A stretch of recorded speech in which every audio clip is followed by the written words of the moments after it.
নৃপতিৰ প্ৰশ্ন পাছে শুনি মুনি হোকে। সেই ৰজা পৰীক্ষিতে কৰা সেই প্ৰশ্নটো শুনি শুকগুৰুৱে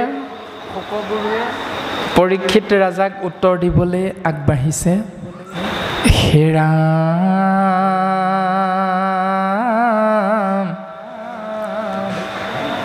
কৃষ্ণ পদ পংকজক হৃদয়ত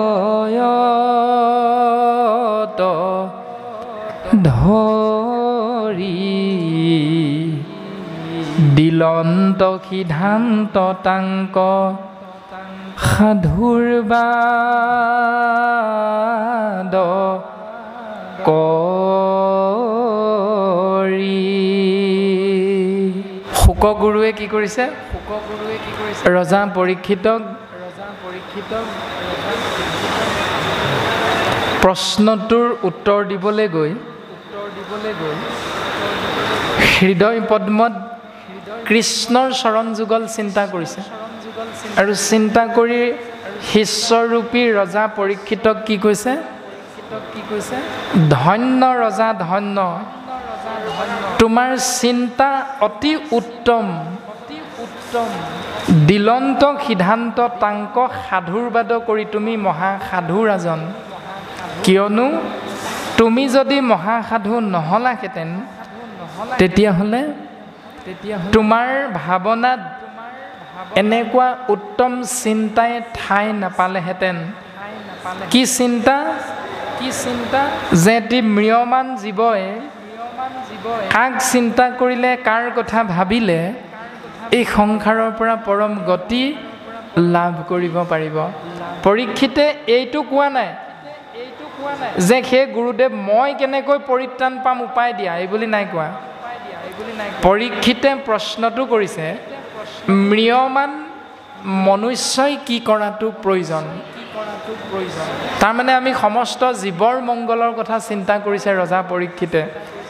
সেইকাৰণে যিজনে সমস্ত জীৱৰ উপকাৰৰ কথা চিন্তা কৰে তেওঁক মহান মহান মনীষীসকলে মহাসাধু বুলি প্ৰশংসা কৰে। গতিকে ৰাজন পৰীক্ষিত তুমি শুনা, ধন্য নৰপতিমতী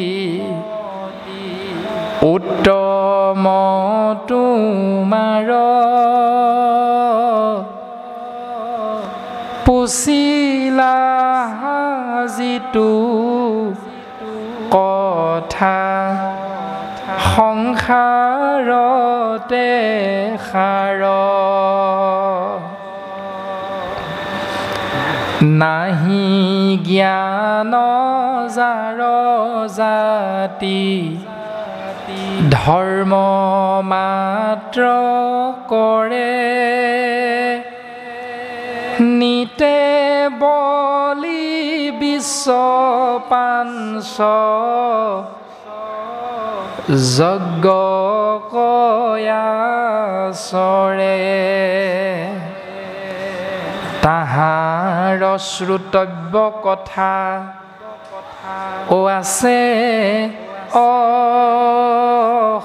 অসংখ্যাত হৰি বিমুখৰ হুৱে ব্যৰ্থে আয়ু পাত।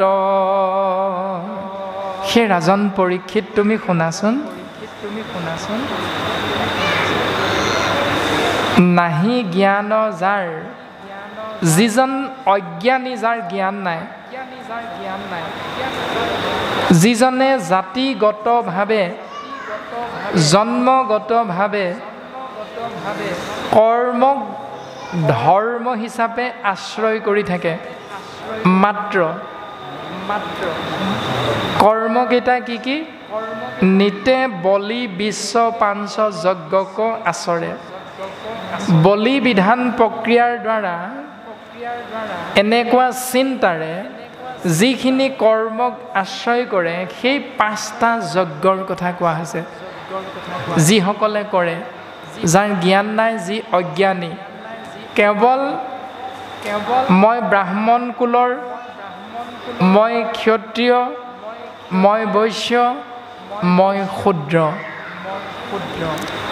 ব্যাসদেৱে দি থৈ গৈছিল চাৰিও বেদৰ কৰি লাহা শাখা ভেদ যাৰ যেন জাতি ধৰ্ম দিলা পৰিছেদ বেদৰ শাখা প্ৰশাখা ভাগ কৰিলে যি জাতিৰ যি কৰ্ম ধৰ্ম তাক সুন্দৰভাৱে বুজাই দিলে ব্ৰাহ্মণৰ কি কৰ্মক ধৰ্ম বুলি কৈছে ব্ৰাহ্মণৰ কৰ্ম হ'ল বেদ অধ্যয়ন কৰা ব্ৰহ্মক চিন্তা কৰা সেইটোৱে ধৰ্ম পুৰোহিতালি কৰা তাৰপিছত ক্ষত্ৰিয়ৰ ধৰ্ম কি ৰজা হিচাপে দেশ শাসন কৰা প্ৰজাবিলাকক পুত্ৰব্ৰত প্ৰজাক সন্তান স্বৰূপ শাসন কৰা বৈশ্য আৰু শূদ্ৰৰ ধৰ্ম হ'ল ব্যৱসায় বাণিজ্যৰ জৰিয়তে জীৱিকা নিৰ্বাহ কৰা খেতি বাতিৰ জৰিয়তে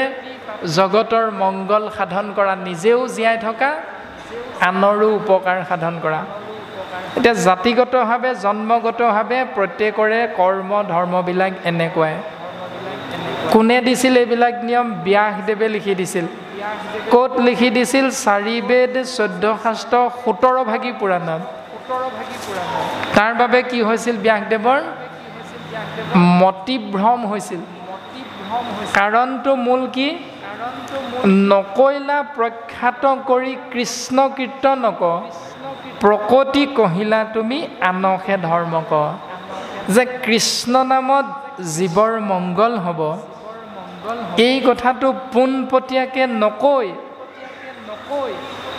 যাগ যজ্ঞ পূজা পাতল দান দক্ষিণা শ্ৰাদ্ধ পিণ্ড হোম তীৰ্থ ব্ৰত আদিবিলাক আশ্ৰয় কৰি প্ৰাণী হিংসাৰ মাধ্যমেৰে 33 কোটি দেৱ দেৱতাক পূজা অৰ্চনা কৰা নিয়মটোক পোনপটীয়াকৈ প্ৰকাশ কৰিলে ইহাত সিজিল ঋষি পৰম অন্যায় নাহি সুস্থ চিত্ত তব এহি অভিপ্ৰায় যদি কৃষ্ণ কথা নকৈ দেৱ দেৱতাৰ চৰণ সেৱা কৰিবলৈ কৈ দিয়াৰ কাৰণে কোৱাজনৰ তেনেকুৱা হ'ল পালন কৰিবলৈ যোৱাসকলৰ কেনেকুৱা অৱস্থা হ'ব এতিয়া সেইটো আমি নিজক চিন্তা কৰিব লাগে নিজক বুজাবলৈ চেষ্টা কৰিব লাগে তাৰ পাছত মূৰ উপদেশে কৰা ভাগৱত শাস্ত্ৰ প্ৰচাৰক গোবিন্দৰ গুণ নাম মাত্ৰ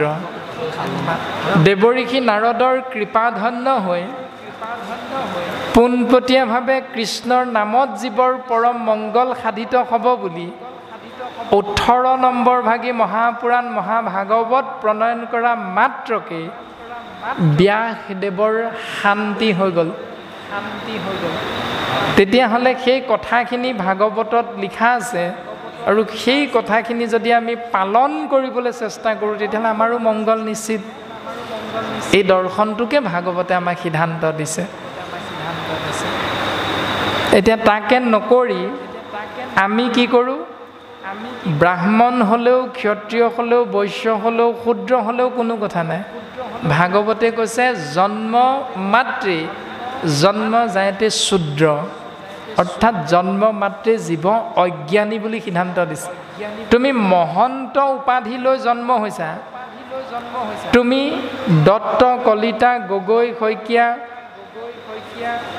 আদি উপাধিবিলাক লৈ লৈ তুমি জন্ম হৈছা কোনো কথা নাই তুমি যিটো উপাধিয়ে নোলোৱা যিটো বংশতে জন্ম নোহোৱা কিয় জন্ম যায়তে শূদ্ৰ মানে জন্ম মাত্ৰে জীৱ অজ্ঞানী পাঁচটা ধাৰ লাগি আহে জন্মতে তুমি ব্ৰাহ্মণ হ'লেও সেই 5টা ধাৰ আছে তুমি BA-MA পাছ কৰিলেও সেই 5টা ধাৰে আছে তুমি এইখন সংসাৰত বৈশ্য শূদ্ৰ কুলত জন্ম হ'লেও সেই 5টাই ধাৰ তোমাৰ লাগি আছে ধাৰকেইটা কি কি দেৱ ঋষি ভূত পিতৃ কুটুম্ব জনৰ উপজিলে তা সম্বাৰ ঋণী হুৱে নৰ দেৱঋণ ঋষিঋণ ভূতৰ ঋণ, পিতৃঋণ, পুষ্য ঋণ, এই 5টা ধাৰ জন্মগতভাৱে প্ৰত্যেকৰে লগত লাগি আছে। বাপ আই বুলি কোনো কথা নাই, সকলোৰে আছে। এতিয়া সেই 5টা ধাৰৰ পৰা আমি মুক্ত হৈ থাকিবলৈ সকলোৱে বিচাৰোঁ। সেইকাৰণে 5টা যজ্ঞ কৰ্ম ধৰ্মক আশ্ৰয় কৰোঁ। এৰাম হোমে দেৱৰী নখোজে তৰ্পণেৰি ক্ষীৰ বলিদানে ভূত শ্ৰাদ্ধ আদিয়ে পিতৃৰ। প্ৰথম দেৱতা ঋণ কেনেকৈ মুক্ত হ'ব পাৰিম? হোম যজ্ঞৰ জৰিয়তে দেৱতা ধাৰৰ পৰা মুক্ত হ'ব পাৰিম। সেই হোম যজ্ঞ আমাৰ বিবাহ কাৰ্যৰ সময়ত হয়। হোম যজ্ঞ 2 নম্বৰতে হোমে দেৱ ঋণ খোজে তৰ্পণে ঋষিৰ। আমাৰ কোনোবা পিতৃ মাতৃ পৰলোকগামী হ'লে অস্থি যে গৈ গংগাত উটুৱাবলৈ চিন্তা কৰোঁ, সেই অস্থি গৈ তৰ্পণ কৰাৰ লগে লগে জলত ঋষি ঋণৰ পৰা মুক্ত হৈ থাকিব পাৰে। 3 নম্বৰতে গ'লে ভূতৰ ঋণ। ভূতৰ ঋণৰ পৰা মুক্ত হ'বলৈ বলিদান প্ৰক্ৰিয়াৰ প্ৰয়োজন। 4 নম্বৰতে ক'লে পিতৃ মাতৃৰ ঋণ। সেই পিতৃ মাতৃৰ ধাৰৰ পৰা মুক্ত হ'বলৈ ছমহীয়া বছৰিকা শ্ৰাদ্ধ পিণ্ড আদিবিলাকৰ প্ৰয়োজন, মুক্ত হৈ থাকিব পাৰি। 5 নম্বৰটো হ'ল পুষ্য ঋণ। অৰ্থাৎ এটি জীৱ এই সংসাৰলৈ মাতৃগৰ্ভৰ পৰা আহোঁতে কেৱল সন্তানটো ডাঙৰ দীঘল কৰাত, চাকৰি বাকৰি কৰালৈকে পঢ়াই শুনাই ডাঙৰ দীঘল কৰাত অকল মাক দেউতাকৰে দায়িত্ব নহয়, দদাইদেউ, খুৰীদেউ, বৰদেউতা, বৰমা, বংশ পৰিয়াল, ককাই ভাই, সমাজ, ওচৰ চুবুৰীয়া সকলোৰে ইকোলা সিকোলাকৈ উঠি একলা দুকলাকৈ সন্তানটো ডাঙৰ হয়। গতিকে সকলোৰে লগত একোটা ধাৰ লাগি থাকে। সেইটোকে কোৱা হৈছে পুষ্য ঋণ। এতিয়া পুষ্য ঋণটোৰ পৰা মুক্ত হ'বলৈ কি কৰিম? বৰদেউতাকলে লাঠি এডাল লৈ খেদা মাৰি যাম, খুৰীয়েকক গোৱাল গালি পাৰিম নে তাৰ বিপৰীতে কিবা এটা কৰিম? এতিয়া এহাত মাটিৰ কাৰণে বৰদেউতাকৰ লগত ভতিজাক হিচাপে কাজিয়া কৰিম নে কথাটো মকামিলা কৰি আলোচনাৰ মাধ্যমেৰে আমি নিষ্পত্তি কৰিম? কোনটো? এতিয়া এৰামে সমভাৱে সুহৃদ জনৰ খোজে ঋণ এহি ভাৱে ঋণী সদা ভকতি বিহীন। এনেকৈ 5টা ধাৰৰ পৰা মুক্ত হ'বলৈ 5টা কৰ্ম বছৰেকৰ মূৰত, মাহেকৰ মূৰত তুমি কৰি থাকিলেও এহিভাৱে ঋণী সদা ভকতিবিহীন। যিজনে ভক্তিক আশ্ৰয় কৰা নাই তেওঁ 5টা ধাৰৰ পৰা মুক্ত হ'বলৈ 5টা কৰ্ম যজ্ঞ মাহে মাহে কৰি থাকিলেও তেওঁ সদায় ধাৰতে পোত খাই থাকিব লগা হয়। তাৰমানে ছমহীয়া পতা নপতা কোনো অৰ্থ নাই। বছৰিকা পাতিলেও পাতিবা, নেপাতিলেও নাই, মুক্ত হ'ব নোৱাৰা। পাতিলেও মুক্ত হ'ব নোৱাৰা, নেপাতিলেও মুক্ত হ'ব নোৱাৰা। এতিয়া কৰিবানে নকৰা? পিছে ভাগৱতে আমাক কোনটো সিদ্ধান্ত দিলে? এতিয়া এৰা কায় বাক্য মন কৰি নিশ্চয়ে যিজন মুকুন্দৰ চৰণত পখিল শৰণ। কাই মানে হৰিৰেৰে এক দেৱ এক সেউ একত বিনে নাইকেও কৃষ্ণদেৱৰ চৰণত শৰণ লোৱা শৰীৰটোৰে। কেনেকৈ দণ্ডৱতে যেতিয়া আমি পৰি দিওঁ, অষ্ট অংগ মাটিত লগাই যেতিয়া গুৰুৰ চৰণত আমি সেৱা নিবেদন কৰোঁ, বাক্যৰে শৰণ লওঁ, 12 বাৰ শপত খাওঁ, মনেৰে শৰণ লওঁ, কাই বাক্য মন এক কৰি যেতিয়া স্বামী ৰাম নেৰু আৰু চৰণ তোমাৰ, কৃষ্ণদেৱৰ দুখানীয় ভয়চৰণত আমি শৰণ গ্ৰহণ কৰিলোঁ। তেতিয়াহ'লে কায় বাক্য মন কৰি নিশ্চয়ে যিজন মুকুন্দৰ চৰণত পখিল শৰণ। মু মানে মুক্তি, কুণ্ড মানে গাত।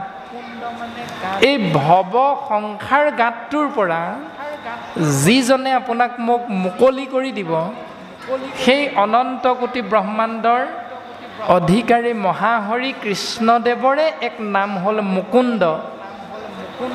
তেওঁৰ চৰণত যিজনে শৰণ গ্ৰহণ কৰিব, তাৰ ঋণ খোজা সবে গৈল সমস্তৰ, নকৰি উৰি নিয়াৰ নহি সিটো নৰ। যে সেইজনে ওপৰত গৈ অহা 5টা কৰ্ম এটাও নকৰাকৈ অনায়াসে তেওঁ 5টা ধাৰৰ পৰা মুক্ত হৈ থাকিব পাৰে। এতিয়া আমি 5টা কৰ্ম যজ্ঞ কৰিম নে নকৰিম, চিন্তা প্ৰত্যেকৰে নিজৰ নিজৰ। ভাগৱতে কাকো বাধ্য কৰোৱা নাই। যদি তুমি শৰণীয়া হ'লা, তেতিয়াহ'লে সেইকেইটা অপ্ৰয়োজন। যদি তুমি শৰণ মাৰ্গত আহিব পৰা নাই, তেতিয়াহ'লে কিন্তু এৰি নিদিবা, তেতিয়া অপৰাধ আছে। যদি সেইবিলাক কৰি দুখ কষ্ট পোৱাতকৈ কৃষ্ণৰ চৰণ চিন্তাৰ মাধ্যমেৰে, গুৰু সেৱাৰ মাধ্যমেৰে যদি তেওঁ মুক্ত হৈ থাকিব পাৰে, তেতিয়াহ'লে সদায় গুৰু সেৱা কৰি থাকা।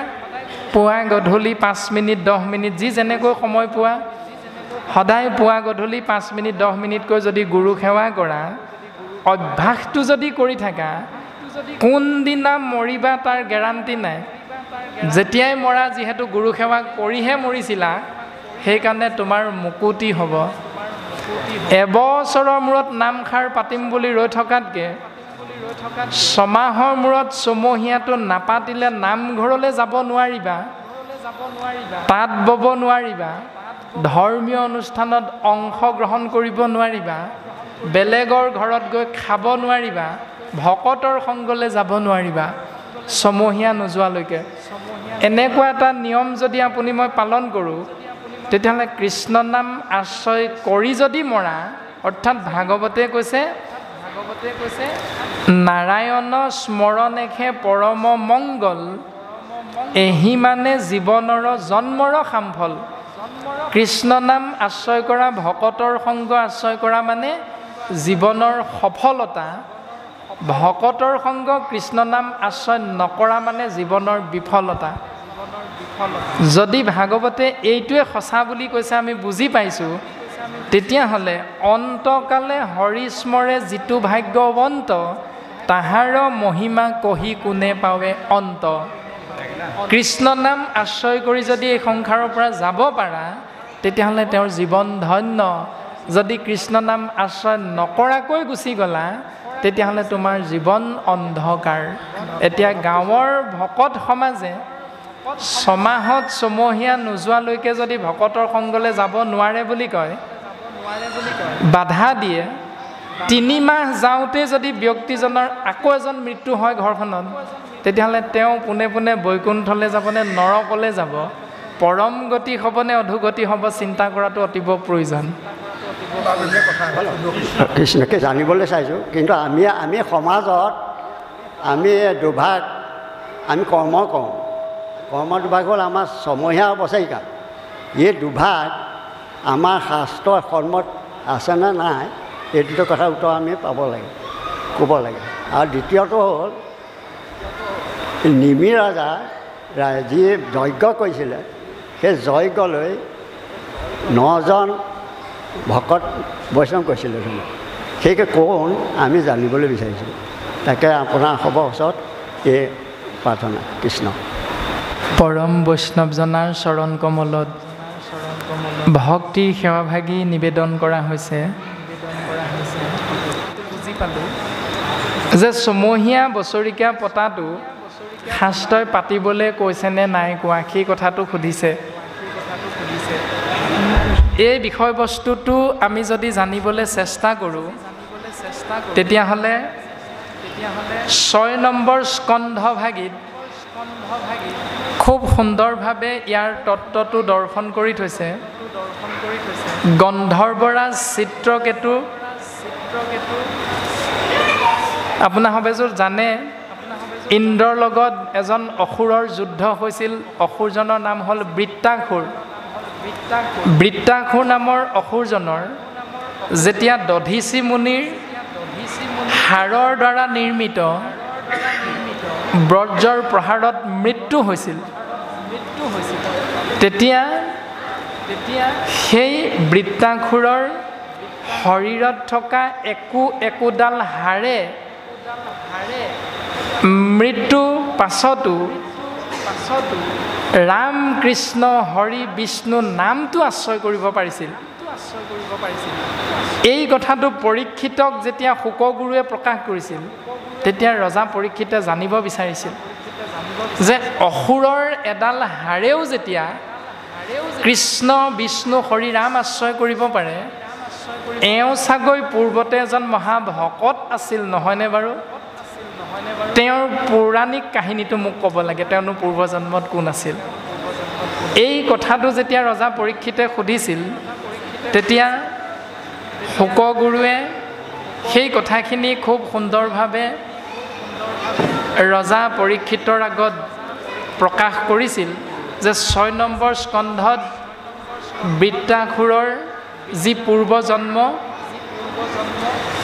গন্ধৰ্বৰাজ চিত্ৰকেতু, সেই চিত্ৰকেতুৰ সমস্তখিনি কাহিনী প্ৰকাশ কৰিছিল যে চিত্ৰকেতু গন্ধৰ্বৰ এনে এজন ৰজা আছিল, যিজন ৰজাই কাম শাস্ত্ৰৰ আশ্ৰয় কৰি চিন্তা কৰিছিল যে 1 কোটি কন্যাক তেওঁ পত্নী হিচাপে গ্ৰহণ কৰিছিল। কিন্তু পত্নী হিচাপে গ্ৰহণ কৰাৰ পাছতো তেওঁ কি হৈছিল, কন্যাহে জন্ম হৈছিল, কিন্তু ল'ৰা সন্তান জন্ম দিব পৰা নাছিলে। সেইকাৰণে তেওঁ কাম শাস্ত্ৰক আশ্ৰয় কৰি বুজিব পাৰিছিল যে যদি পুত্ৰ জন্ম নহয়, তেতিয়াহ'লে পিতৃ মাতৃ এই সংসাৰৰ পৰা পৰিত্ৰাণ পাব নোৱাৰে। সেইকাৰণে তেওঁ চিন্তা কৰিছিল কি, যে এটি পুত্ৰ সন্তান যদি মই জন্ম দিব পাৰোঁ, তেতিয়াহ'লে মোৰ জীৱন ধন্য হৈ যাব।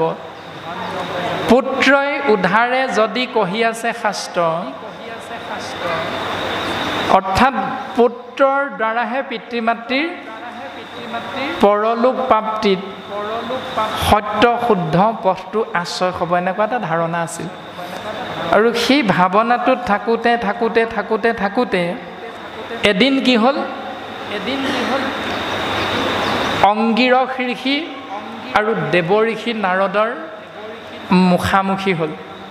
তেওঁ ৰাজ্যত আহি উপস্থিত হ'ল। তেতিয়া অংগিৰস ঋষিয়ে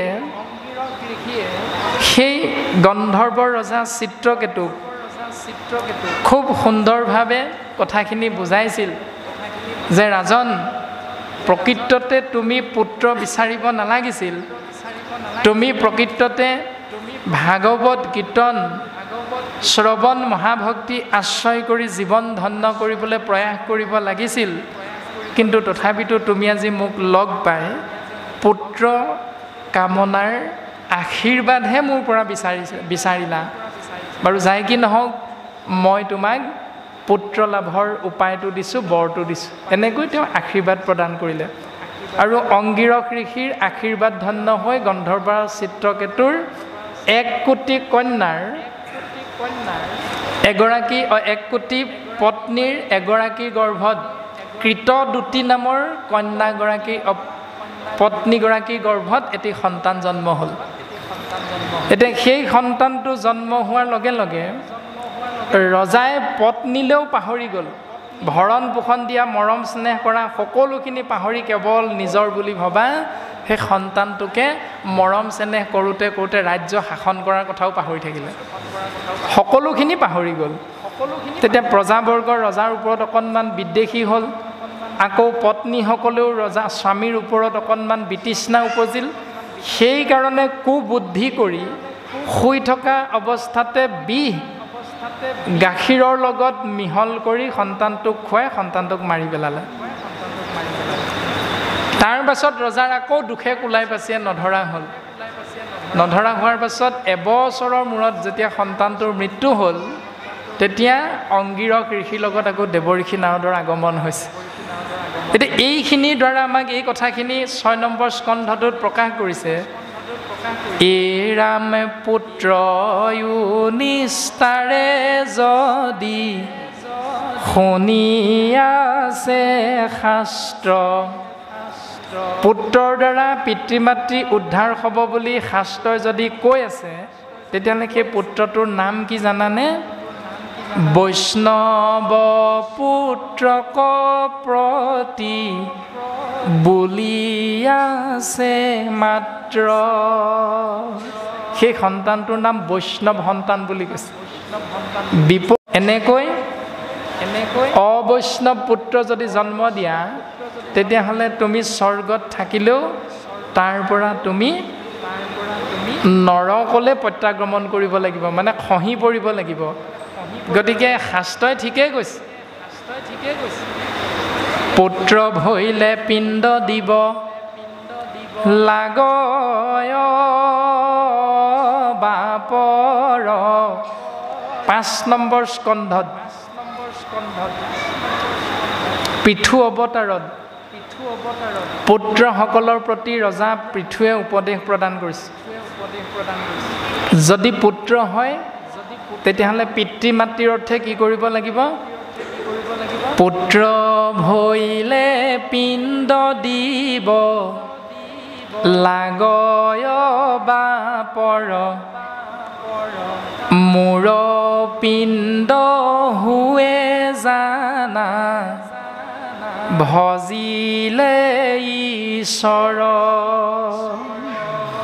পিণ্ডটোৰ নাম সেইটো ঈশ্বৰ সেৱা কৰা পিণ্ডটোৰ নাম ছমহীয়া বছৰীয়া নহয় পিণ্ডটোৰ নাম ঈশ্বৰ সেৱা কৰা গতিকে কোনো দিন ঈশ্বৰ সেৱা গুৰু সেৱা নকৰা সন্তানটোৱে এবছৰৰ মূৰত গাঁৱৰে 5জন 10জনমান ভকতক মাতি ঘোষা এজোকা গাব নাজানে মূৰটো দুৱাই সেৱা কৰি দিলে ভকতেহে ঘোষা জোকা আঁতটো ধৰি দিয়ে সেৰো ব্ৰহ্মাদি কৰি প্ৰাৰ্থনাটোকে গাচোন সেইটোও গাব নাজানে কিন্তু BA MA পাছ কৰিলোঁ আমি তেনেকুৱা নীতি নিয়ম শাস্ত্ৰই সেই কৰ্মক ধৰ্ম বুলি এবাৰো নাই কোৱা গতিকে কৰ্ম কি ধৰ্ম কি বুজিবলৈ অন্ততঃ আমি চেষ্টা কৰাটো অতিব প্ৰয়োজন 1 নম্বৰ 2 নম্বৰতে ক'লে যেতিয়া পুত্ৰ সন্তানটোৰ মৃত্যু হ'ল তেতিয়া দেৱঋষি নাৰদে উপদেশ প্ৰদান কৰিছে যে তোমালোকে নাকান্দিবা কোনো কাৰো আপোন নহয় কোনো কাৰো পৰ নহয় আত্মাৰ মৃত্যু নাই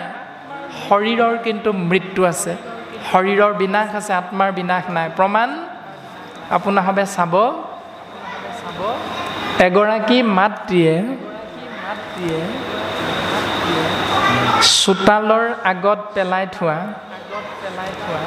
স্বামীৰ শৰীৰটো বগা কাপোৰেৰে যেতিয়া ঢাকি থয় পত্নীগৰাকীয়ে স্বামীৰ শৰীৰটোক সাৱটি ধৰি ধৰি ইনাই বিনাই কান্দে এইটো সকলোৰে ঘৰতে হৈ থাকে আমাৰ প্ৰত্যেকে আমি ইয়াক দেখিছোঁ ভুক্তভোগী যেতিয়া স্বামীজন মৰিল বুলি পত্নীগৰাকীয়ে স্বামীৰ শৰীৰটোত ধৰি ধৰি কান্দে ওচৰতে ৰৈ থকা 7 বছৰীয়া 5 বছৰীয়া শিশুটিয়ে যেতিয়া মাকক সোধে অ' মা তুমিনো কেলে কান্দিছা, তেতিয়া মাতৃয়ে কয় শুনটো আজিৰ পৰা দেউতা বুলি মাতিবলৈ আৰু দেউতা এই সংসাৰত নাই। তোমাৰ দেউতা মোৰ স্বামীয়ে আমাক সকলোকে এই সংসাৰত এৰি থৈ তেওঁ এই সংসাৰ এৰি গুচি গ'ল। মা দেউতা গুচি গ'ল বোলে হয় দেউতাই আমাক এৰি গুচি গ'ল। তুমিনো কাক ধৰি ধৰি কান্দি আছা বোলে তোমাৰ দেউতাক ধৰি কান্দি আছোঁ, এয়াই তোমাৰ দেউতা।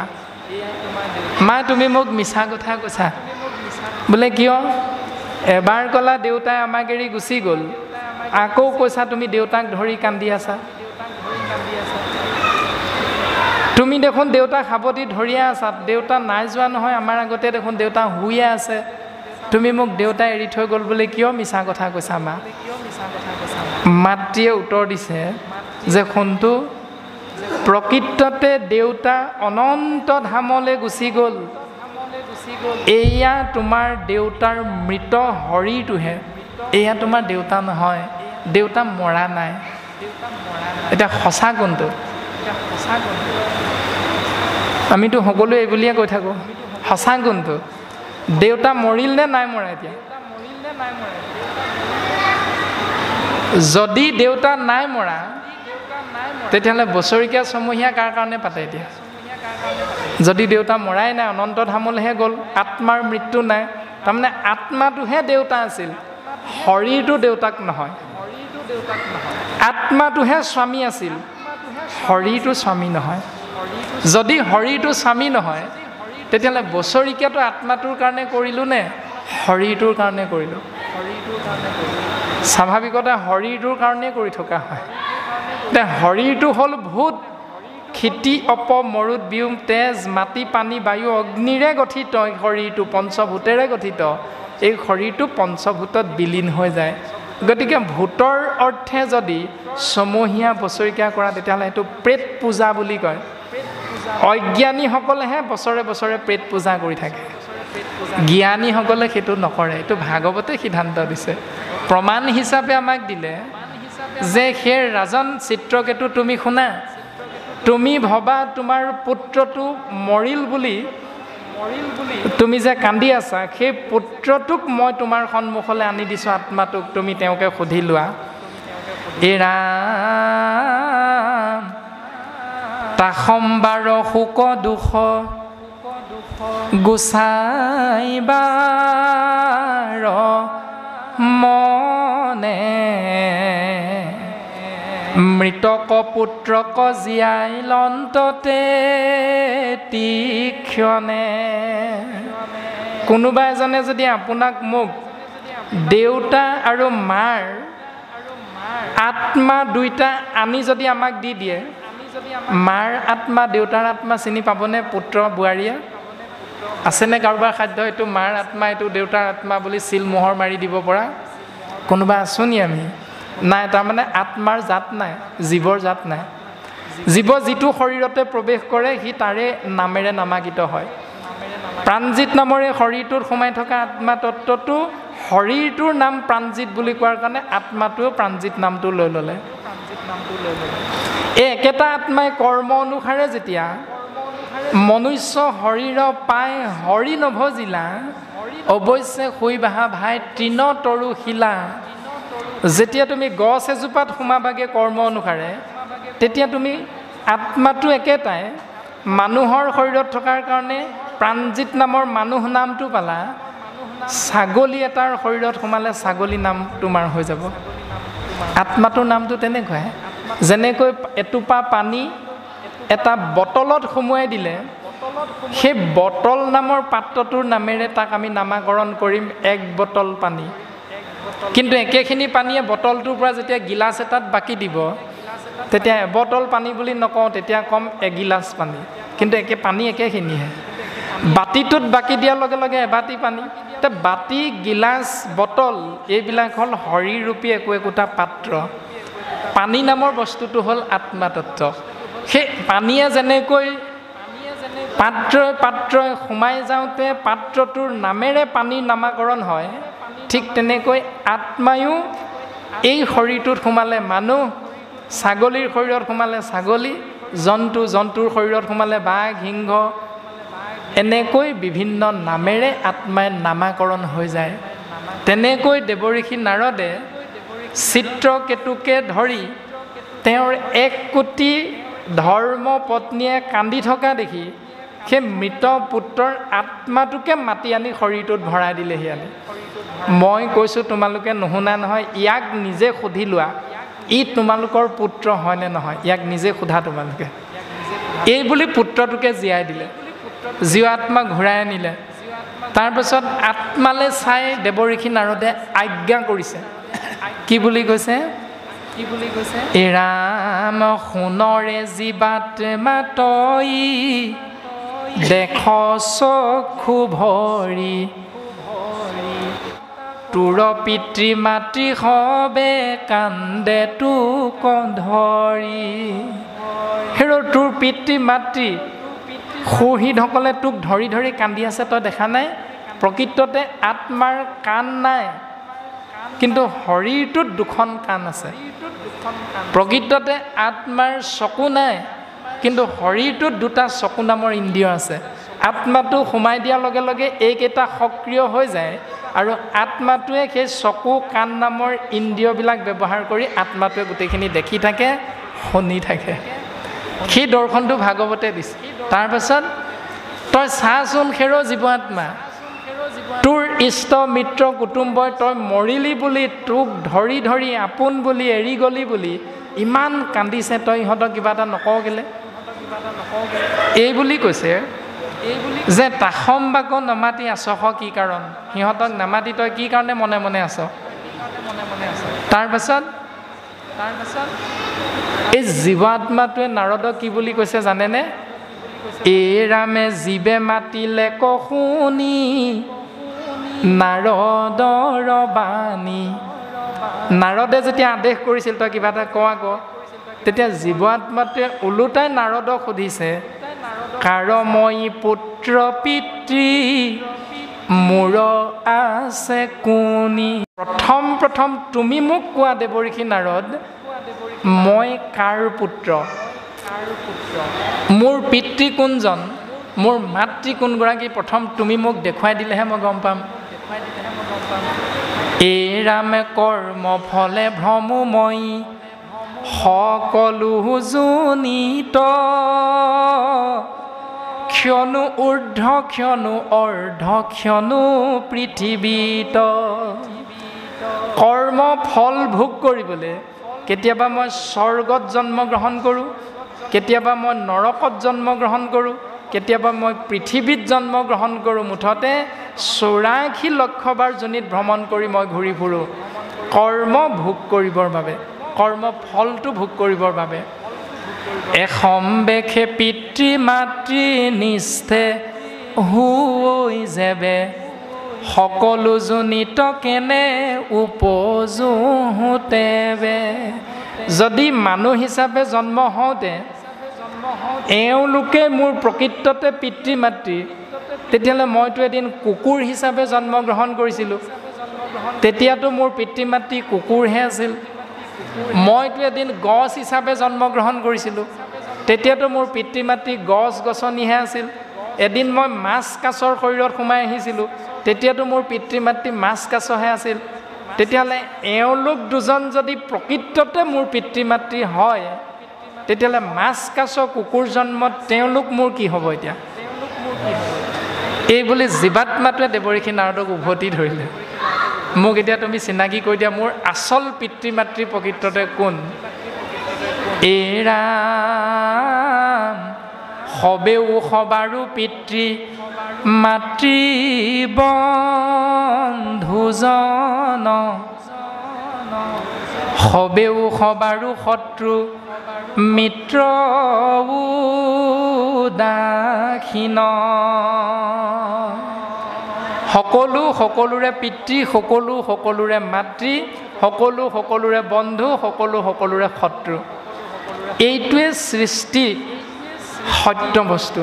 কোনো কাৰো পিতৃ নহয়, কোনো কাৰো মাতৃ নহয়, কোনো কাৰো বন্ধু নহয়, কোনো কাৰো শত্ৰু নহয়। সকলোৰে পিতৃ এজন, সেইজনৰ নাম হ'ল স্বয়ং কৃষ্ণস্তু ভগৱান। তেওঁৰে সন্তান আমি অংশস্বৰূপ জীৱ আত্মা।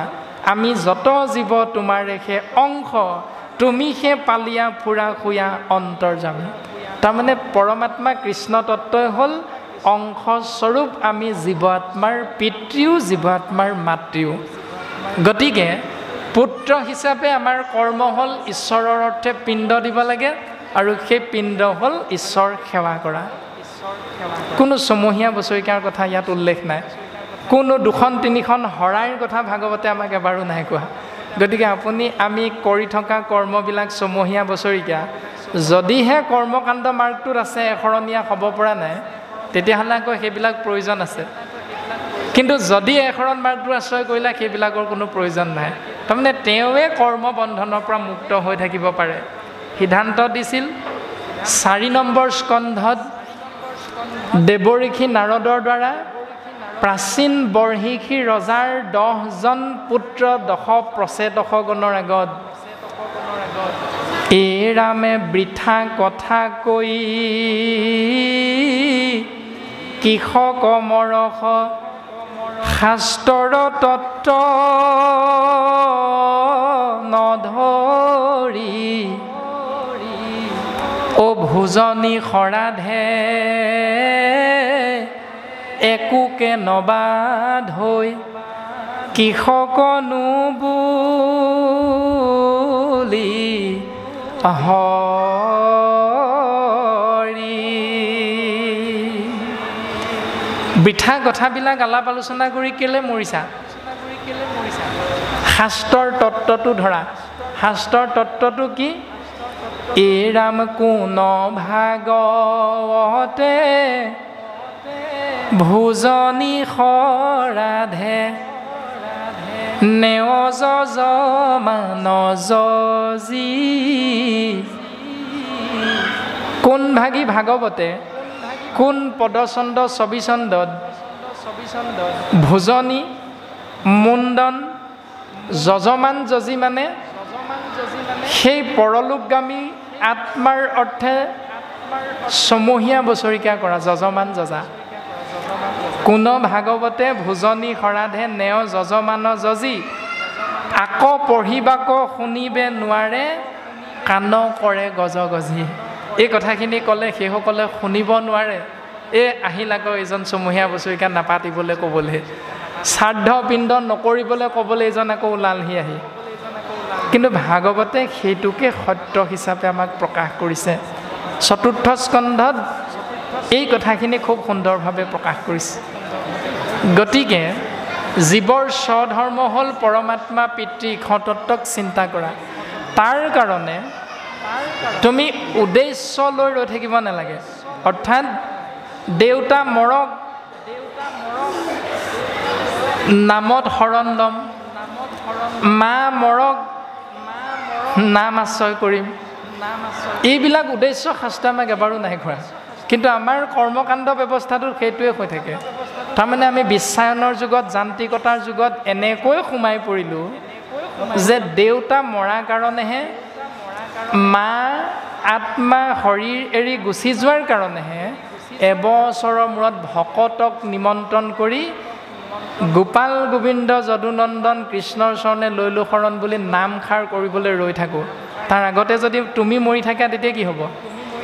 সেইকাৰণে শাস্ত্ৰই কৈছে প্ৰত্যেক দিনাই গুৰু সেৱা কৰা, জীৱন ধন্য কৰা। এইটোৱে শাস্ত্ৰৰ একেবাৰে উত্তম পথ।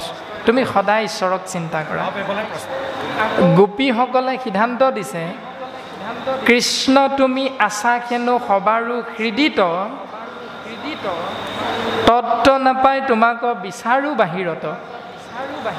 তাৰমানে ভগৱন্ত সকলোৰে হৃদয়ত আছে, এইটো সত্য। যদি এইটো সত্য, তেতিয়া ঘোষা শাস্ত্ৰৰ সেই জোকা ঘোষাও সত্য। কৰ্মত বিশ্বাস যাৰ সিয়াত থাকন্তু হৰি। অৰ্থাৎ কৃষ্ণতত্ত্ব হৃদয়তে প্ৰত্যেকৰে বিৰাজমান হৈ আছে। প্ৰত্যেকৰে হৃদয়ত কৃষ্ণতত্ত্ব আছে, কিন্তু যিসকলে কৰ্মকাণ্ড মাৰ্গটোক বিশ্বাস কৰি আশ্ৰয় কৰি গৈ থাকে, আতিশয় দূৰসুন্ত তাৰ তেওঁলোকৰ হৃদয়ত কৃষ্ণ তত্ত্ব থাকি ভাল নাপায়। কৃষ্ণ তত্ত্বই সেই হৃদয় এৰি যাবলৈ প্ৰয়াস কৰে। কিমান দূৰলৈ? দূৰতো বিদূৰসুন্ত তাৰ। যিমান দূৰলৈকে আঁতৰি যাব পাৰে তাতোতকৈও আৰু দূৰলৈ আঁতৰি যাব পাৰোঁ নেকি, এই চিন্তাটো ভগৱন্ত বস্তুৰ হৈ থাকে। কিন্তু অহংকাৰ থাকোঁতেও সাক্ষাৎ কৃষ্ণক পায় শ্ৰৱণ কীৰ্তন ধৰ্ম যাৰ। যিজনৰ ধৰ্মটো হ'ল কেৱল কৃষ্ণ নাম শ্ৰৱণ কৰা, কীৰ্তন কৰা, তাৰ বাবে সময়ৰ উদ্দেশ্যটো নাৰাখে। অৰ্থাৎ দেউতা মৰিল কাৰণেহে এবছৰ মূৰত কৃষ্ণ নাম শুনিম, ভাগৱতৰ 4 দিনীয়া অনুষ্ঠান হ'ল কাৰণেহে নামঘৰলৈ যাম, দেওবাৰ কাৰণেহে নামঘৰলৈ যাম, দেওবাৰ কাৰণেহে গুৰুগৃহত গৈ বন্তি এগছ জ্বলাম, সন্তানটোৱে মেট্ৰিক পৰীক্ষা দিছে কাৰণেহে দুদিনৰ আগত গুৰুগৃহত গৈ ঘোষা এজোকা গাই গুৱাপান অৰিহণা কৰিমগৈ। এনেকুৱা কোনো উদ্দেশ্য আগত নাৰাখে যিজনে কেৱল গোবিন্দ মহাপ্ৰভু কৃষ্ণ গোসাঁইৰ নিৰ্গুণ নাম শ্ৰৱণ আৰু কীৰ্তন মহাভক্তি নিৰবিচ্ছিন্নভাৱে যি আশ্ৰয় কৰে, তেওঁ সাক্ষাৎ কৃষ্ণ তত্ত্বক হৃদয়ত দৰ্শন পাই যায়। তেওঁহে কৃষ্ণ তত্ত্বৰ পূৰ্ণ কৃপা লাভ কৰিব পাৰে। আমি সীমিত জ্ঞানেৰে এনেকৈহে বুজি পোৱা হৈছে। গতিকে সেইকাৰণে গুৰুজনাই কৈছে গুৰু সেৱা অৰ্থাৎ অবস্তুক দেখাবয় বস্তুক আৱৰি এহিটো মুহুৰ মায়া জানা নিষ্ট কৰি। এতিয়া আপুনি মই মাইক্ৰফোনটো দেখি আছোঁ নাই বাৰু? দেখিছেনে আপোনালোকে? এইটো দেখিছেনে? দেখিছে? এইটোৰ নাম হ'ল মাইক্ৰফোন। এই যে মাইক্ৰফোনটো দেখিছে, এইটো দেখি থকাৰ কাৰণে আমি সকলোৱে ইয়াক বস্তু বুলি কৈ আছোঁ বা ভাবি আছোঁ, কিন্তু প্ৰকৃততে ই বস্তু নহয়। এই কেবুলডালৰ ভিতৰেদি কিবা এটা আহি আছে, যিটোৰ কাৰণে ইয়াক বস্তুৰ ৰূপটো আমি দৰ্শন পাইছোঁ। সেইটোৰ নাম হ'ল কাৰেণ্ট। কাৰেণ্টটো হ'ল বস্তু, কিন্তু চকু দুটাই তাক দেখা নাই। অকণমান কাটি যদি আঙুলিটো লগাই দিওঁ শ্বৰ্ট কৰি দিব, তেতিয়া আমাৰ অনুভৱ হয় সেইটোহে বস্তু। ই কিন্তু আপোনাক মোক একো নকৰে, মাত্ৰ মাতটো ডাঙৰ কৰি দিয়ে। ই তাৰমানে প্ৰকৃতাৰ্থত বস্তু নহয়, ইয়াক বস্তুৰ ৰূপটো প্ৰদান কৰিছে কাৰেণ্টটোৱে। কাৰেণ্টটো হ'ল বস্তু, কিন্তু তাক দেখা নাই। মাইক্ৰফোনটো অবস্তু, কিন্তু ইয়াক দেখি আছোঁ। ঠিক তেনেকৈ শৰীৰটো হ'ল অবস্তু, ইয়াক কিন্তু দেখি আছোঁ। আত্মাটো এদিন ওলাই গুচি যায়, তাক দেখা নাই, কিন্তু বস্তু। আত্মাটো সোমাই থাকিলে চুলি নখ দাড়ি 2-3 দিনৰ মূৰে মূৰে বাঢ়ি বাঢ়ি গৈ থাকে। কাটিবই হয়, নখ কাটিবই হয়, দাড়ি কাটিবই হয়, চুলি কাটিবই হয়, আত্মা থকাৰ কাৰণেহে। কিন্তু আত্মাটো ওলাই যাওক, এমাহমান শৰীৰটো থৈ দিয়কচোন, নখ অকণমানো নাবাঢ়ে, চুলি 1 ইঞ্চিও নাবাঢ়ে। আত্মাটো থকাৰ কাৰণেহে শৰীৰটোৱে বস্তু ৰূপটো পাইছে। তাৰমানে শৰীৰটো বস্তু নহয়, আত্মাটো হ'ল বস্তু। দেৱঋষি নাৰদৰ পিতৃ প্ৰজাপতি ব্ৰহ্মাই সেই তত্ত্বটোকে ভগৱান কৃষ্ণৰ পৰা লাভ কৰিছিল পদ্মকল্পত। অবস্তুক দেখাৱয়, শৰীৰটো হ'ল অবস্তু, অবস্তুবিলাকক দেখি আছোঁ। বস্তুক আৱৰি, বস্তু হ'ল আত্মা, আত্মাক কিন্তু দেখা নাই। এহিটো মুহুৰ মায়া জানা নিষ্ট কৰি, এইটো হ'ল মোৰ মায়াটো। আৰু গুৰুজন বস্তুৱে ভক্তি ৰত্নাকৰত লিখিছে যে এই শৰীৰটো যিহেতু পঞ্চভূতেৰে গঠিত, সেইকাৰণে পঞ্চভূতি দেহকেহে মায়া বুলি কয়। পঞ্চভূতি দেহটোৱে হ'ল মায়া। প্ৰমাণ, যশোদাই যেতিয়া কৃষ্ণৰ দুষ্টামিবিলাক সহ্য কৰিব নোৱাৰি ঘৰত থকা গোটেই দীঘল দীঘল পঘাবিলাক আনি কৃষ্ণক বান্ধিবলৈ লৈছিল শিশুকালত, তেতিয়া কেই আঙুলে জোৰা মৰা নাছিল? 2 আঙুলে জোৰা মৰা নাছিল। এতিয়া সেই 2 আঙুল কি জানেনে? আপোনাসকতো সৰ্বজানন্তা, আমি আঁত ধৰিবৰ কাৰণেহে অনা হৈছে। সেই 2 আঙুল হ'ল যশোদাৰ অহংকাৰ। কি অহংকাৰ? যশোদাই ভাবিছিল কৃষ্ণক মই বান্ধিম। মই হ'ল অহংকাৰ, প্ৰথম মায়া। যশোদাই ভাবিছিল কৃষ্ণ মোৰ পুত্ৰ। এই 2টা মায়া। আমি যিমানে যিমানে যশোদাৰ দৰে মোৰ ল'ৰা, মোৰ ছোৱালী, মোৰ মাটি, মোৰ বাৰী, মোৰ গাড়ী, মোৰ ধন, মোৰ সম্পত্তি, মোৰ বাৰী, তোৰ কি আহে যায়? মইহে খুৱাইছোঁ, মইহে পিন্ধাইছোঁ, মোৰ পইচাহে খাইছোঁ, তোৰ কি আহে যায়? যিমানে মই মোৰ ভাৱনাৰে মোৰ দেউতা মৰিল, মোৰ ল'ৰাটো মৰিল বুলি যিমানে মই মোৰ ভাৱনাত থাকিবা, সেইটোৱে হ'ল মায়া। আৰু সেই মায়াটো হ'ল এই শৰীৰটো। শৰীৰটোৰ মোহতহে থাকোঁ, মোৰ ল'ৰাটো মৰিল বুলি শৰীৰটোৰ মোহতহে পৰি আছোঁ। আত্মাকটো কোনেও দেখা নাই, আত্মাটো অমৰ, আত্মাটো অবিনাশী। সেইকাৰণে গুৰুজনাই কৈছে পঞ্চভূতি দেহকেহে মায়া বুলি কয়, তৰণ উপায় গুৰু সেৱাকেহে কয়। যদি গুৰু সেৱা সদায় কৰি থাকে, তেতিয়াহ'লে তোমাৰ ল'ৰা হয়নে নহয় এই জ্ঞানটো তোমাৰ হৈ যাব। তোমাৰ দেউতা হয়নে নহয় তোমাৰ এই জ্ঞানটো আহি যাব।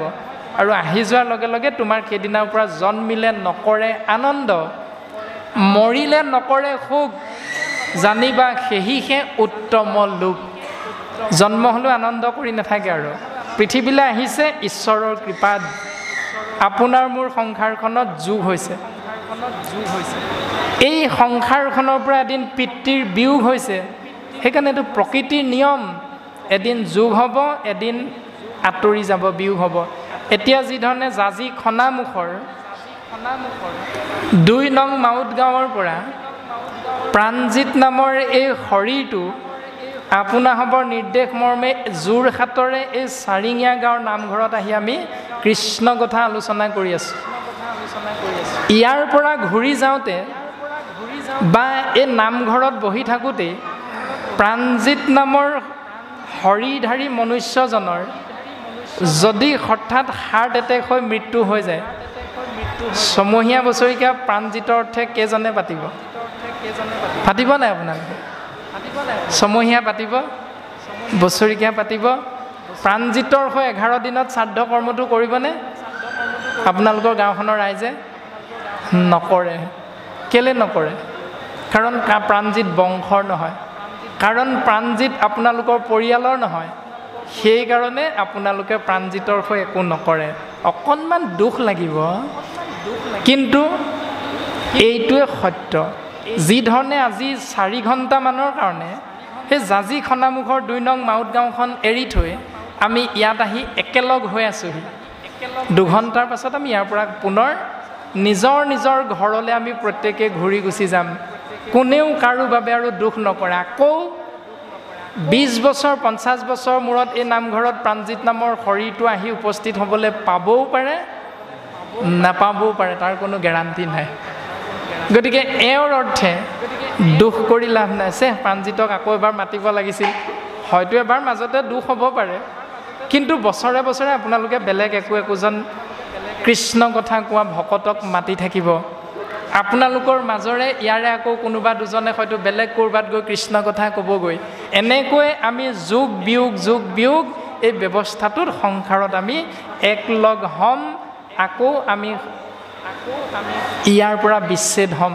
কিন্তু ইয়াৰ কাৰণে কোনো দুখ নকৰে যেনেধৰণে, ঠিক তেনেধৰণে আমি মোৰ ল'ৰা, মোৰ ছোৱালী, মোৰ দেউতা, মোৰ মা বুলিও এইখন সংসাৰত দুখ কৰি কোনো লাভ নাই। আৰু তেওঁলোকৰ অৰ্থে সেইটো কৰ্ম কৰিও কোনো লাভ নাই। এই দৰ্শনটো শাস্ত্ৰই দিছে। তাৰপাছত শুকগুৰুৱে প্ৰকাশ কৰিলে, সেই ৰাজন তুমি শুনা,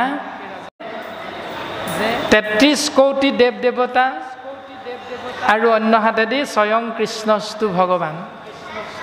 তুমি যি বুলিয়ে নামাতা কিয়, দুৰ্গা দুৰ্গা, কালী কালী, ভদ্ৰা ভদ্ৰা, বিশ্বকৰ্মা, সৰস্বতী, লক্ষ্মী, গণেশ, তুমি যাৰ নামে নোলোৱা কিয়, মৰিবাতো খাটাং, মৰিবাই কিন্তু। বোলে প্ৰাণজিৎ তুমিয়ে কোৱাচোন, বৰ কৃষ্ণ কৃষ্ণ বুলি ক'বলৈ কৈ আছা। কৃষ্ণ বুলি ক'লে মৰিম নে নমৰিম? ধ্ৰুৱ সত্য, কৃষ্ণ বুলি ক'লেও মৰিবা। যাৰ নামে নোলোৱা মৰিবাতো খাটাং, কাৰণ জন্ম যে হৈছা। যাৰ নামে নোলোৱা সৃষ্টি যে হৈছা, ধ্বংস অনিবাৰ্য। কিন্তু শাস্ত্ৰই আমাক সিদ্ধান্ত দিলে কি, 33 কোটি দেৱতাৰ নাম যদি আশ্ৰয় কৰি এই সংসাৰ এৰা, তেতিয়াহ'লে তোমাৰ জীৱনে পূৰ্ণতা নাপায়, জীৱনৰ সফলতা নহয়, কিন্তু অন্তকালে হৰিস্মৰে যিটো ভাগ্যৱন্ত তুমি যদি কৃষ্ণ বুলি কৈ যাবগৈ পাৰা তেতিয়াহ'লে তুমি পৰলোকতো ঈশ্বৰৰ কৃপা লাভ হৈ থাকিব পাৰিবা পৰলোকতো মংগল সাধন হ'ব এই লোকতো সুখত আছিলে পৰলোকতো তুমি সুখে সন্তোষে বসবাস কৰি থাকিব পাৰিবা অৰ্থাৎ আপোন ভালেই জগত ভাল তুমি যদি নিজে ভাল হ'ব পাৰা তেতিয়াহ'লে তুমি পৃথিৱীৰ যিটো প্ৰান্তলৈকে নোযোৱা কিয় প্ৰত্যেক মুহূৰ্ততে প্ৰত্যেক প্ৰান্ততে প্ৰত্যেক স্থানতে তুমি বিচৰাখিনিতো পাবাই নিবিচৰাখিনিও সুকলমে তুমি লাভ কৰিব পাৰিবা এই দৰ্শনটো ভাগৱতে দিছে মৃত্যু কিন্তু ধ্ৰুৱ সত্য মৰিবা যে খাটাং কিন্তু কৃষ্ণ নাম লৈ মৰিবলৈ চেষ্টা কৰা যদি কৃষ্ণ নাম লৈ মৰিব লাগে তেতিয়াহ'লে 365 দিনত পৰীক্ষা কেইবাৰ পাতে বছৰিকীয়া পৰীক্ষা এবাৰেই হয় 365 দিনত ছাত্ৰ ছাত্ৰীৰ বাবে বছৰিকীয়া পৰীক্ষা এবাৰ পাতোতে এটা বিষয়ত নম্বৰ কিমান দিয়ে বাৰু 100 নম্বৰ সময় কিমান দিয়ে 100 নম্বৰ উত্তৰ কৰিবলৈ 3 ঘণ্টা 3 ঘণ্টা সময়ত 100 নম্বৰ পাবৰ বাবে 365 দিনীয়া এবছৰত পঢ়িব লাগে কিমান দিন নে পৰীক্ষা একদিনা পঢ়ি গ'লে হৈ যায় সেইটো সম্ভৱ নে কেতিয়াও নহয় 365 দিনীয়া জীৱনটোত প্ৰথম শ্ৰেণীৰ পৰা দ্বিতীয় শ্ৰেণীলৈ উত্তীৰ্ণ হ'বলৈ সুখ্যাতিৰে উত্তীৰ্ণ হ'বলৈ প্ৰত্যেক দিনাই 24 ঘণ্টাৰ অন্তত 15 ঘণ্টামান পঢ়িব লাগিব অধ্যয়ন কৰিব লাগিব যদি অধ্যয়ন নকৰি সৰস্বতী পূজা ভাগ পাতি থাকে গোটেই 350 দিন তেতিয়া কি হ'ব ছাত্ৰ ছাত্ৰীয়ে পাছ কৰিবনে নকৰে সৰস্বতী পূজাই যদি পাতি থাকে তাৰমানে সৰস্বতী আমি বোলো আই যিখিনি পাহৰো দিব হোৱাৰাই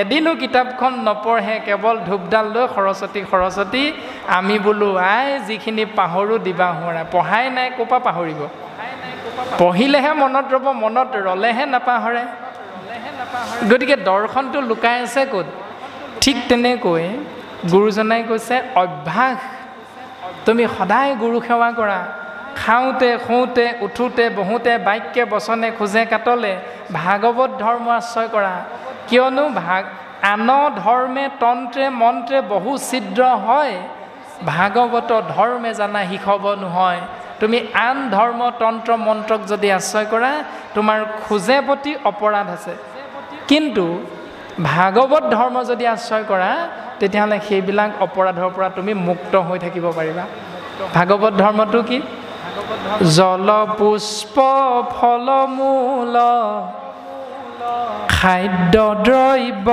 যত অন্ন আদি কৰি হবে অৰ্পিব কৃষ্ণত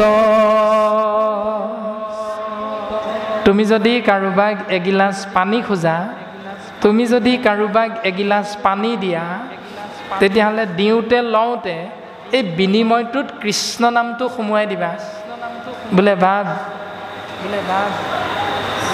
কৃষ্ণ পানী অকণ খাওঁ লাগিছিল পামনে বোলে কৃষ্ণ বাপ ৰ'ব মই আনি দিছোঁ বোলে কৃষ্ণ বাপ লওকচোন এই ব্যৱস্থাটো ভাগৱত ধৰ্মৰ লক্ষণটো তুমি অভ্যাস কৰা কাৰণ পানীগিলাচ খাওঁতেই তোমাৰ ইয়াত লাগি তোমাৰ মৃত্যু হ'ব পাৰে গতিকে কৃষ্ণ বুলি কৈ যদি পানীগিলাচ গ্ৰহণ কৰা তেতিয়াহ'লে সেই নামে তোমাক মুকুতি দিব ক'ব নোৱাৰি নহয় ভাত গঢ়া খাওঁতেই খুন্দা মাৰি মৰিয়ে থাকিব পাৰোঁ আমাৰতো গেৰাণ্টি নাই কেতিয়া মৰিম দিনত মৰিম নে ৰাতি মৰিম কোনদিনা মৰিম কোন সময়ত মৰোঁ কি গেৰাণ্টি আছে গতিকে জল পুষ্প ফল মূল খাদ্য দ্ৰব্য যত অন্ন আদি কৰি হবে অৰ্পিব কৃষ্ণথ তেবে গৃহ ধৰ্মে হিংসা দুখে নপাৱই কৃষ্ণে একনিষ্ঠ হোৱা মুকুতি সাধয় তেতিয়াই জীৱৰ মুক্তি মৃত্যুৰ সময় আমি কোনো গেৰাণ্টি দিব নোৱাৰোঁ কেতিয়া মৰিম খোজ কাঢ়ি দুজনে কথা পাতি গৈ থাকোঁতে মৰিব পাৰোঁ গতিকে কথা পাতি গৈ থাকোঁতে যাতে কথাখিনি কৃষ্ণকেন্দ্ৰিক হয় পথাৰত কাঁচিখন লৈ ধান কাটি আছোঁ বৰটেঙাটো খাবৰ সময়ত কাৰ কথা পাতোঁ বোলে যি হ'ল ভালেই হ'ল কমলা বাইদেউৰ জীয়েক পলাই গ'ল এতিয়া এই যে কমলা বাইদেউৰ জীয়েক পলাই গ'ল সেই তেনেকুৱা কথাবিলাকৰ আলোচনাটো আইসকলৰ মাজত বেছিকৈ হয় পথাৰত যেতিয়া ৰ'দত ধান দাই থাকোঁতে বৰ টেঙাটো চকলা টেঙাটো খাবলৈও বাইদেউ আহকচোন টেঙা এটা আনিছিলোঁ খাওঁ, তেতিয়া সেইটো আলোচনাই মুখ্য স্থান পায়। কিন্তু শাস্ত্ৰই কৈছে যিটো বাক্যে নাই নাম কৃষ্ণৰ চৰিত্ৰ, উচিষ্ট গৰ্তটো কৰি শিশু অপবিত্ৰ। তুমি আশ্ৰয় কৰা বাক্যবিলাকত য'ত কৃষ্ণ নামটো নাই, সেইবিলাক উচিষ্ট গৰ্ততকৈও অপবিত্ৰ। উচিষ্ট মানে এৰেহা, গৰ্ত মানে গাত, অপবিত্ৰ মানে লেতেৰা, মানে চোৱা পাতনিতকৈও লেতেৰা, তেনেকুৱা বাক্যবিলাক য'ত কৃষ্ণ নামটো নাই। সেইকাৰণে পানী গিলাচৰ পৰা আৰম্ভ কৰি চাহ তামোলৰ বঁটা সিদ্ধান্ত আলোচনা প্ৰত্যেকটোতে কেৱল যাতে কৃষ্ণ নামটো প্ৰধান হিচাপে বিষয়টোত উপস্থাপন হৈ থাকে, এই চিন্তাটো ভাগৱতে আমাক আশ্ৰয় কৰিবলৈ কৈছে।